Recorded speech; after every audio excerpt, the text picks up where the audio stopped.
Pinagsusumiti na nga ng Metro Manila Development Authority o MMDA ng traffic plans ang lahat ng local government units sa Metro Manila. Isang linggo bago ang inaasahang pagdagsa ng mga tao sa iba't ibang sementeryo, terminal at paliparan bilang bahagi pa rin ng kanilang paghahanda. Ayon kay Attorney Victor Nunez, Director for Traffic Enforcement Group ng MMDA, magbibigay sa kanila ng traffic plan ang Metro Mayors ukol sa mga kalsada na isasara sa mga major cemeteries sa kanilang mga lugar. Anya, sa October 25 ang deadline ng submission upang maagang maisaayos ang traffic route at maiwasan ang pagbigat ng daloy ng mga sasakyan. Nakipag-ugnayan na rin Wedge and Ali ang MMDA sa mga may malalaking terminals na nasasakupan, particular na sa bahagi ng Quezon City, Caloocan, Pasay, Manila at yung PITX sa Parañaque. Kasama na rin sa ginawang pulong ang iba't ibang ahensya ng pamahalaan para bantayan ang mga pasahero na uuwi sa kani-kanilang mga probinsya.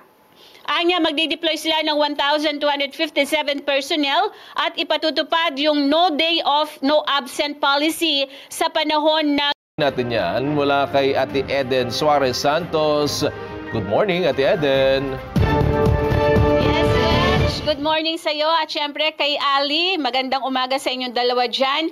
Pinagsusumiti na nga ng Metro Manila Development Authority o MMDA ng traffic plans ang lahat ng local government units sa Metro Manila. Isang linggo bago ang inaasahang pagdagsa ng mga tao sa iba't ibang sementeryo, terminal at paliparan bilang bahagi pa rin ng kanilang paghahanda.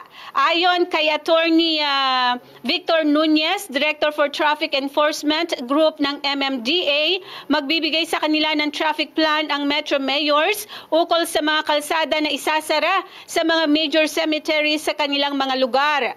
Anya, sa October 25 ang deadline ng submission upang maagang maisaayos ang traffic route at maiwasan ang pagbigat ng daloy ng mga sasakyan.